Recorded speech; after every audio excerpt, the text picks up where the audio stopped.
പണ്ടുകാലം മൂകാംബിക ക്ഷേത്രം ഇരിക്കുന്നിടം കൊടും വനമായിരുന്നു. അവിടെയായിരുന്നു ധർമ്മനിഷ്ഠനായ കോലമഹർഷി തപസ്സു ചെയ്തിരുന്നത്. എന്നാൽ ശക്തിയും അമരത്വവും നേടാൻ ആഗ്രഹിച്ച കംഹൻ എന്നൊരു അസുരൻ അക്കാലത്ത് മഹർഷിക്കും സാധുമനുഷ്യർക്കും ദുരിതമായി മാറി. കംഹൻ ബ്രഹ്മാവിനെ തപസ്സു ചെയ്യാൻ തുടങ്ങിയപ്പോൾ ലോകത്തിന്റെ സമാധാനം നഷ്ടപ്പെടുമെന്ന് ഭയന്ന കോലമഹർഷി പരാശക്തിയെ അഭയം പ്രാപിച്ചു. ഭക്തന്റെ പ്രാർത്ഥന കേട്ട ദേവി ബ്രഹ്മാവ് പ്രത്യക്ഷപ്പെട്ട സമയത്ത് തന്ത്രപരമായി കംഹന്റെ നാവിൽ കുടിയിരുന്ന് അവനെ മൂകനാക്കി.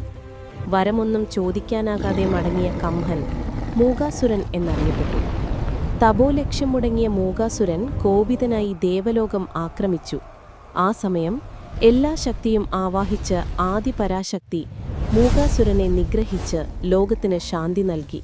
അങ്ങനെ മൂകനെ വധിച്ച ദേവിക്ക് മൂകാംബിക എന്ന ശ്രേഷ്ഠമായ നാമം ലഭിച്ചു.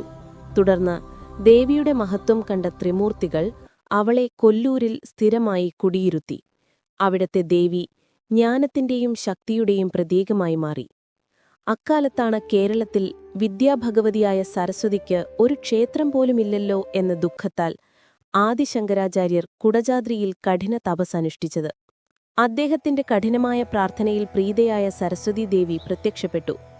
തന്റെ ആഗ്രഹമുണർത്തിച്ചപ്പോൾ കൊല്ലൂർ വിട്ടുപോരാൻ ദേവി ആദ്യം വിസമ്മതിച്ചെങ്കിലും ശങ്കരാചാര്യരുടെ ഭക്തിക്കു മുന്നിൽ ഒടുവിൽ പ്രസാദിച്ചു. പക്ഷേ ദേവി ഒരു നിബന്ധന വച്ചു. യാത്രാവേളയിൽ നിങ്ങൾ ഒരിക്കലും തിരിഞ്ഞു നോക്കരുത്. ആ നിബന്ധനയോടെ ദേവി ശങ്കരാചാര്യരെ അനുഗമിച്ചു. യാത്രയ്ക്കിടയിൽ ഒരിടത്തെത്തിയപ്പോൾ ദേവിയുടെ കാൽച്ചിലമ്പൊച്ച കേൾക്കാതെയായി ശങ്കരാചാര്യർ നിബന്ധന മാർന്ന് തിരിഞ്ഞു നോക്കിയ ഉടൻ ദേവി അവിടെ ഒരു വിഗ്രഹമായി മാറി.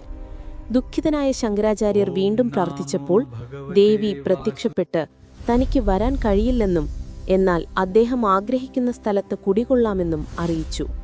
അതനുസരിച്ച് തന്റെ നാട്ടിലെ ചോറ്റാനിക്കര ക്ഷേത്രത്തിൽ എല്ലാ ദിവസവും രാവിലെ നട തുറക്കുമ്പോൾ കുടികൊള്ളണമെന്നും അവിടുത്തെ നിർമാല്യവും ഉഷപൂജയും കഴിഞ്ഞേ കൊല്ലൂരിലെത്താൻ പാടുള്ളൂ എന്നും അദ്ദേഹം ദേവിയോട് അഭ്യർത്ഥിച്ചു.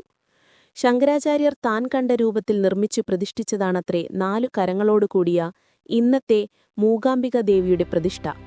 അതിനു മുൻപ് ഒരു സ്വയംഭൂലിംഗം മാത്രമാണ് അവിടെയുണ്ടായിരുന്നത്. ഇന്നും ഈ ഐതിഹ്യം കൊല്ലൂരിന്റെയും ചോറ്റാനിക്കരയുടെയും പുണ്യബന്ധമായി നിലനിൽക്കുന്നു. ഇതുപോലുള്ള വീഡിയോ കാണാനായി പ്ലീസ് ലൈക്ക് ആൻഡ് സബ്സ്ക്രൈബ്.